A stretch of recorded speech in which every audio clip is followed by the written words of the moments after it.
Hello dear students, a very welcome back in Desi Kaksha. और आप लोग कैसे हैं डियर? आई होप आप लोग स्वस्थ होंगे और मस्त होंगे, है ना। तो आज 29 अप्रैल था, यानी कि आज आप लोगों की परीक्षा थी और सारे लोगों ने अपना एग्ज़ाम बहुत अच्छे से दिया होगा और आई होप आपने बहुत बढ़िया स्कोर भी आप कर रहे होंगे। चलिए फिर कुछ लोग जो अपना पेपर अभी तक नहीं मिलाए हैं वो सारे बच्चे अपना पेपर मिला लें। ओके, फटाफट से हम लोग करते चलेंगे और आप अपना मिलाते चलेंगे।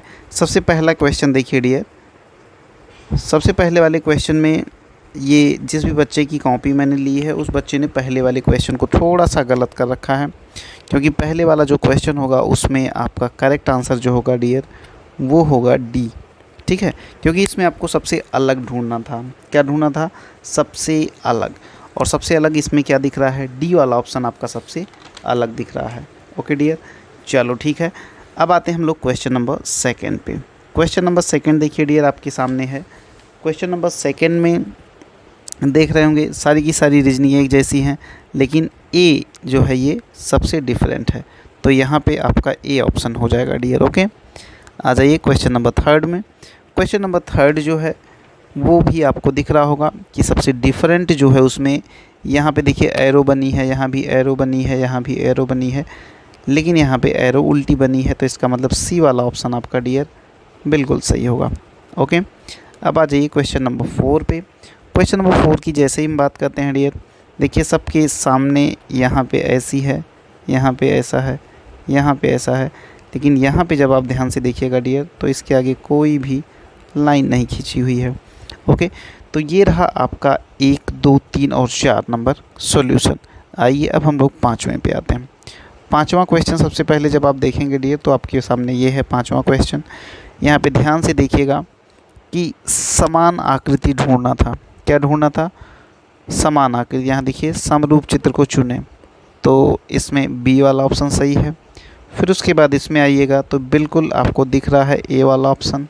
ओके, फिर उसके बाद आइए 7 नंबर क्वेश्चन में डियर, तो 7 नंबर क्वेश्चन में सी ऑप्शन आपका बिल्कुल करेक्ट है।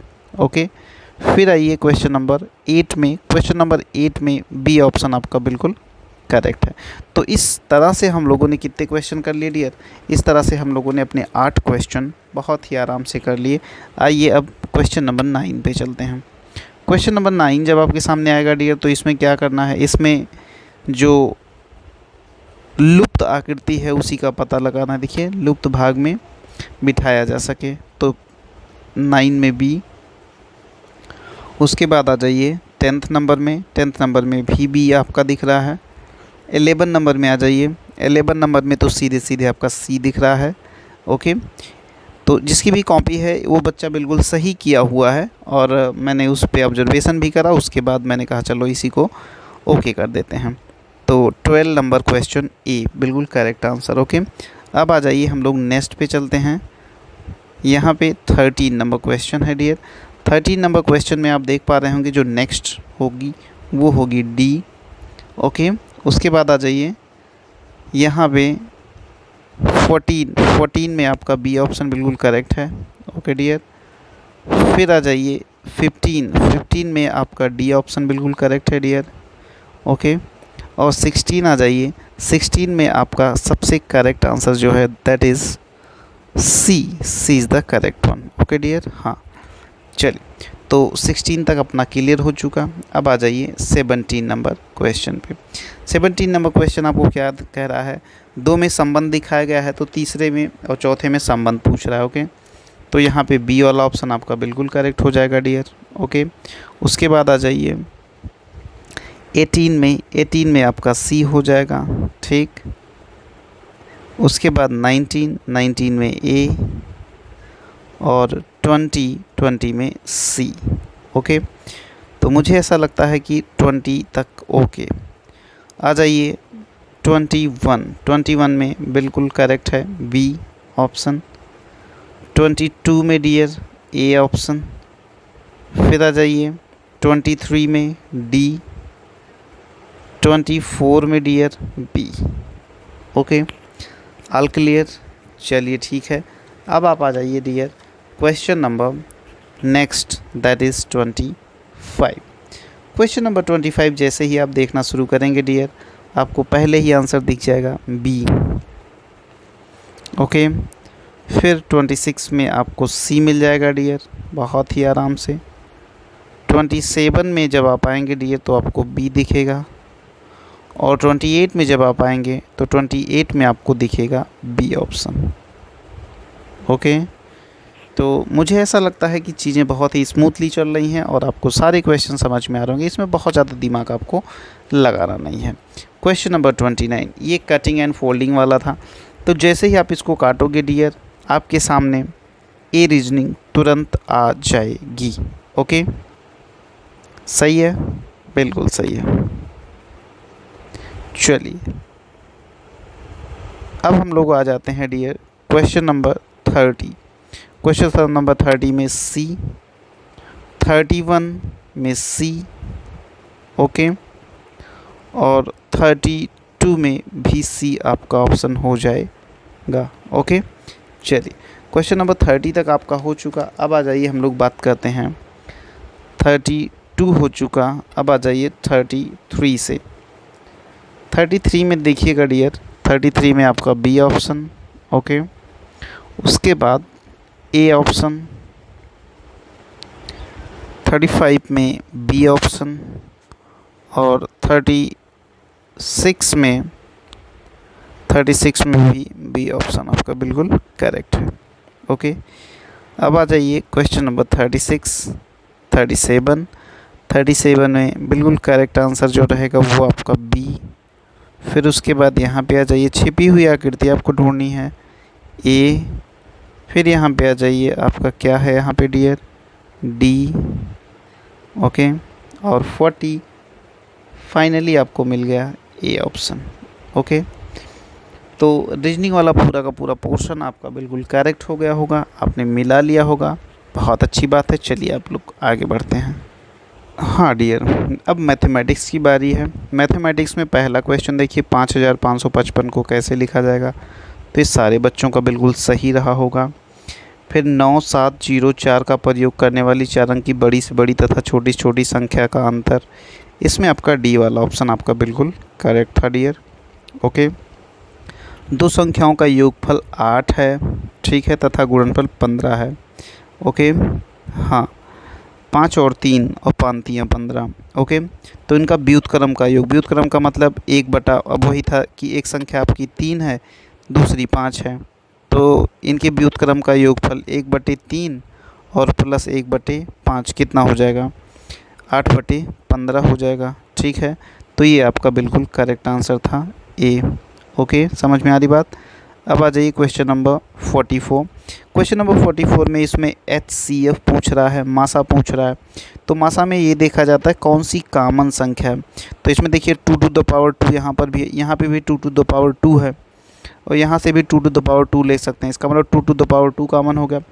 फिर 3 की बात करें तो 3 to the power यहाँ पे 2 है, यहाँ पे 3 है, यहाँ 3, तो 3 to the power 2 कॉमन ले सकते हो। ओके, और उसके बाद 5 को अगर देखा जाए तो इसमें यहाँ पे भी 5 है, यहाँ पे एक 5 है, यहाँ पे 5, तो एक 5 ले सकते हो। इसका मतलब डी वाला ऑप्शन आपका बिल्कुल करेक्ट है। ओके डियर, 45 में इस बच्चे ने गलत कर दिया है, ये ऑप्शन बिल्कुल नहीं होगा, ये नहीं होगा डियर आपका। ठीक है, सही ऑप्शन इसमें होगा 25। क्यों, इसलिए क्योंकि 15 जो है ना, 5 अगर देखो तो एक हो जाएगी 4, एक हो जाएगी 5, एक हो जाएगी 6, तो 6 5 11 4 15, और इसका अगर स्क्वायर करोगे तो 25 आ जाएगा। ठीक है, तो बी वाला ऑप्शन आपका बिल्कुल करेक्ट है। चलिए अब आ जाइए आप क्वेश्चन नंबर 46। फिर से इधर आइए। 8 से जो भाज्य होगी डियर, वो अंतिम के 3, ये डी वाला ऑप्शन आपका इसमें बिल्कुल करेक्ट हो जाएगा। फिर 5 सेंटीमीटर है ना, 5 किलोमीटर, 5 सेंटीमीटर को किलोमीटर में लिखना है, तो सेंटीमीटर और किलोमीटर में जानते हो, सेंटी फिर deci, meter, deca, hecto, kilo, तो कितने की 5 की बात आ जाएगी। तो 1 2 3 4 5, हाँ, तो सी वाला ऑप्शन आपका बिल्कुल करेक्ट हो जाएगा। फिर उसके बाद 47 में क्या करा, 3 4 5 से विभाज्य संख्या, तो भाई इसका मतलब सीधे से आप इसका एलसीएम निकाल लेते। क्या निकाल लेते एलसीएम, तो बी वाला ऑप्शन आपका बिल्कुल करेक्ट हो जाता। फिर यहाँ पे देखिए भाग करने पे क्या लगभग एक के बराबर है, तो एक से भाग करेगा तो उतना ही तो लगभग आएगा, तो ये वाला ऑप्शन आपका सही हो जाएगा बी। मेरी घड़ी में 7:05 हो रहे हैं, तो 25 मिनट आगे है, तो 25 मिनट आप इसमें से घटा दीजिए तो कितना आ जाएगा, 6:40 आ जाएगा। ठीक है, हाँ 7:05 में से 25 मिनट घटा दीजिएगा, 6:40 आ जाएगा, कोई दिक्कत नहीं होगी। ओके, तो 50 तक क्लियर हो गया आपका। यहाँ पे आ जाइए क्वेश्चन नंबर 51। ये भी बढ़िया क्वेश्चन था, इसका आंसर जो आएगा डियर वो आएगा आपका 8 आएगा। ठीक है, कैसे आएगा कि 80 विद्यार्थियों का एक समूह है, पिकनिक गया हुआ, तो 20% लड़कियां हैं, तो अगर 20% लड़कियां तो 80% लड़के हो गए, तो लड़के कितने हो गए, 64 हो गए। कितने हो गए, 64 हो गए। अब ये कह रहा है कि कितनी और लड़कियां सम्मिलित हो जाएं कि लड़के 70%, तो 70% का मतलब क्या हो गया, 8 7 56 हो जाएं, तो 64 से 56 होने के लिए कितना घटेगा, 8 घटेगा, हो गया। ठीक है, एक ट्रेन जो है 1250 मीटर की लंबाई है, 2 मिनट में 1 किलोमीटर की दूरी तय करती है, तो सबसे पहले इसकी चाल निकाल लो। चाल निकालने के बाद फिर क्या करो कि एक दूसरी रेलगाड़ी को 4 मिनट में पार करती है, तो इसकी चाल कितनी हो जाएगी, चाल बराबर दूरी बटे समय, तो 1/2 मिनट। 2 मिनट का मतलब 120 सेकेंड। समझ में आ रही बात? हाँ, फिर आप मान लो कि दूसरी जो है ट्रेन है उसको x मान लो आप, फिर x प्लस इसका है 1250 और बटे कर दो दूरी बटे चाल, 1/120, और ये ले रहा है 4 मिनट। 4 मिनट का मतलब 4 × 60। बस यहाँ से आपका आंसर आ जाएगा, और वो आंसर जो आएगा वो आएगा आपका 750। ओके डियर, ठीक है। फिर ये है रहीम ने दिनेश से 10 अंक अधिक प्राप्त किए, तो इसको जब आप ध्यान से लगाओगे तो इसका भी आंसर जो है वो आएगा आपका 65। ठीक है, ये वाला क्वेश्चन तो बिल्कुल लल्लू छाप क्वेश्चन था, क्योंकि यहाँ से देखो, यहाँ से 30 हो जाएगा, फिर 50 में से घटाओगे तो 20, यहाँ पर 80 आ जाएगा, 80 से 400 में भाग करोगे तो 5 आएगा, 10 दाम 100, 5 105 आंसर आ गया आपका। ठीक है, हाँ। ये वाला जो है 55 नंबर, इतना कितना प्रतिशत है, तो भाई ये ग्राम है और ये किलोग्राम है, तो समझ रहे हो ना, मतलब क्या करना है, 360 अपान में इसको किलोग्राम में बदलोगे तो 3000 भाग कर दोगे तो कितना आ जाएगा तुम्हारा, 12% आ जाएगा। कोई दिक्कत नहीं होगी डियर। यहाँ पे आ जाइएगा क्वेश्चन नंबर 56। क्वेश्चन नंबर 56 भी बहुत आसान क्वेश्चन था। ओवरऑल आपकी बार पेपर जो था वो बहुत आसान था डियर। हाँ, मैं तुम्हारी थोड़ा सा लेंदी नहीं कहोगे, बस थोड़ा सा ट्रिकी कह सकते हो। ठीक है, जैसे ये वाला क्वेश्चन था, थोड़ा सा ट्रिक कर दिया था। उसके बाद 57 में जो रहेगा वो 1/3 होगा डियर, और इसमें 15,000 टाइल्स लगेंगी। ठीक है, टाइल्स पे तुमने बहुत अच्छे क्वेश्चन करवाए हैं। अगर आप लोगों ने टाइल्स वाली वीडियो देखी होती तो बहुत बढ़िया से हो जाता। हालांकि सारे क्वेश्चन तो नोट से ही मिल रहे हैं, कोई बाहर का क्वेश्चन नहीं आया है। इसमें आपका 800 होगा डियर। ओके, क्वेश्चन नंबर 60 देखिए, इसमें 4 मिनट आएगा। ठीक है, तो मुझे लगता है कि मैथमेटिक्स वाला पोर्शन भी आपने बढ़िया से कर लिया, अच्छा लगा होगा आपको। आइए अब हम लोग हिंदी वाले पोर्शन पे करते हैं। हिंदी भी बड़ा सिंपल टाइप का था। तो ये पहला ज्वालामुखी वाला था, तो ज्वालामुखी वाले में है ना बड़ी जंगली आग, तो इसमें से नहीं वर्ड को बहुत लोग ने ध्यान दिया, तो ए वाला ऑप्शन इसमें सही हो जाएगा। ओके, उसे क्या कहते हैं, सक्रिय ज्वालामुखी कहते हैं उसे। पहाड़ से नीचे बहने वाली लावा, द्रव में होता है, जानते ही हो सारे लोग। ओके, 64 शांत का यहाँ विलोम क्या होगा, शांत का विलोम माने उल्टा सक्रिय हो जाएगा।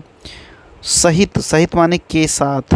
ओके डियर, तो 67 नंबर भी आपका हो गया। 65 66 में देखिए हम, अब ये कौन सा था, वही थोड़ा सा करते फिरते बहुत ज़्यादा ऊब जाते हैं, तो ये वाला पैराग्राफ तो बहुत सिंपल था ये भी। तो हम डाट तरह का काम करते हैं, समान काम। ओके, फिर यहाँ पे मनोरंजन, पुनः आरंभ कर सकते हैं अपने काम को, है ना। हंसने से हमें डाट दूर करने में मदद मिलती, क्या अवांछित तनाव दूर करने में। ओके, फिर यहाँ पे देखिए पुनः आरंभ का अर्थ है फिर से शुरू करना, ठीक नहीं है।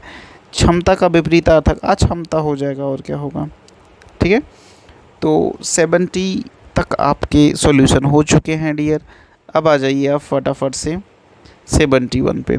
किसी व्यक्ति का है ना आकलन, ये वही कह रहा है कि आउटर अपीयरेंस यानी कि बाहरी दिखावे से थोड़ा संबंधित ये गद्यांश था, बढ़िया गद्यांश था। आप पढ़ेंगे ये पूरा का पूरा गद्यांश पढ़ लीजिएगा, मज़ा आ जाएगा। हम आपको आंसर बता दे रहे हैं। बारिश और उपरंग धोखा देते हैं, क्या देते हैं? धोखा दे जाते हैं। एक ही नज़र में क्या जानना कठिन है? किसी के सद्गुण जानना है ना। हाँ, अधिकतर हम किसी भी व्यक्ति के बाहरी रूप रंग से बड़ा प्रभावित होते हैं। आकर्षक का पर्यायवाची क्या होगा? आकर्षक का पर्यायवाची नहीं है, याद रखना, नहीं है तो सुंदर, दर्शनीय, प्रिय, ये तो एक जैसा है। असुंदर यही वाला नहीं होगा। ठीक है। वास्तविक शब्द डॉट डॉट है, क्या वास्तविक? हाँ, यहाँ पे ये चीज़ थोड़ा सा सस्पेंशियल है। बहुत सारे लोग जो है क्रिया विशेषण बताएं, लेकिन वास्तविक यहाँ पे डियर विशेषण होगा, याद रखिएगा, एडजेक्टिव विशेषण। ठीक है। अब आ जाइए क्वेश्चन नंबर 76 पे। क्वेश्चन नंबर 76 लाल बहादुर शास्त्री के बारे में क्या कहा? द्वितीय प्रधानमंत्री थे। ओके, ठीक है। उन्होंने अपने जीवन में अनेक बाधाओं डॉट डॉट संघर्ष किया के विरुद्ध। ठीक है, बाधाओं के विरुद्ध। वह नेता थे, जन नेता थे, ये बात बताई गई है। बन गए क्रिया का कौन? अब देखो, वो बन गए, बन गए, कभी कभी ऐसा होता है कि आप लोगों ने प्रेजेंट, पास्ट, फ्यूचर पढ़ा होगा, उसमें परफेक्ट टेंस आप पढ़ते हैं तो होती है बात प्रेजेंट में, लेकिन वो चुका है, चुकी है। तो बहुत बच्चे प्रेजेंट लगाए थे, लेकिन प्रेजेंट यहाँ पे उचित नहीं है। यहाँ पे आपका जो होगा डियर वो भूतकाल होगा, याद रखिएगा। यहाँ पे जो आपका करेक्ट आंसर रहेगा वो रहेगा आपका पास्ट, भूत, पास्ट टेंस। ओके। और 80 नंबर पूरा करना का पर्यायवाची क्या था? संपन्न, है ना। तो कुल मिला के मुझे ऐसा लगता है सारे बच्चों ने बहुत ही अच्छा मेहनत किया, बहुत बढ़िया प्रयास किया। जितने भी बच्चे अपना मेहनत से किए होंगे पेपर, पक्का सफलता उनको मिलेगी। बच्चे आप बिल्कुल टेंशन मत लीजिएगा। और आपके रिजल्ट की बात रही तो रिजल्ट आपका जो है मई में, 25 मई से लगभग मुझे लगता है 30 मई के बीच में आ जाना चाहिए, क्योंकि इसी बीच लगभग आपका रिजल्ट आता है। ओके। बाकी कितने कट ऑफ पे कितने नंबर मिलेंगे, क्या होगा, कैसे होगा, ऐसा सारी बातें हम लोग करेंगे डियर 1 बाय 1 करके। आज फ़िलहाल आप अपने आंसर की को मैच करिए और कमेंट करके बताइए कि कितने बच्चों का कितना स्कोर आ रहा है। उसके बाद उस हिसाब से हम एक कट ऑफ वीडियो भी हम लॉन्च करेंगे डियर। देखते हैं कि जो है कितने बच्चे अब की बात सेलेक्ट हो रहे हैं। ओके। तो आप जहाँ कहीं भी बिल्कुल स्वस्थ रहिए, मस्त रहिए, व्यस्त